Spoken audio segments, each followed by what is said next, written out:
গোকুলের পাশ দিয়ে বয়ে যেত শান্ত সুন্দর যমুনা নদী। সেই নদীর জল ছিল স্বচ্ছ, শীতল ও প্রাণবন্ত। গোপালরা প্রতিদিন সেখানে গরু চড়াত এবং খেলাধুলা করত। কিন্তু একদিন নদীর জল কালো হয়ে গেল, গাছপালা শুকিয়ে যেতে লাগলো, পাখিরা উড়ে পালাল। সবাই জানতে পারবি সর্দুর কালিওনাথ ঝিলির বাসা পেয়েছে। তার বিষে জল ও বাতাস দূষিত হয়ে উঠেছিল। আমরা এখন কোথায় খেলবো? নদীর জল বিষে ভরে গেছে। শিশু কৃষ্ণ মৃদু হাসলেন। তিনি জানতেন ভয়কে জয় করতেই হবে।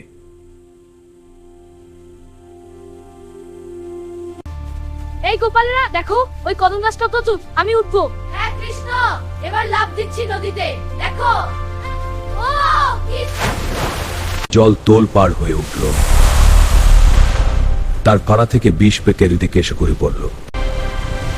কৃষ্ণ, কৃষ্ণ।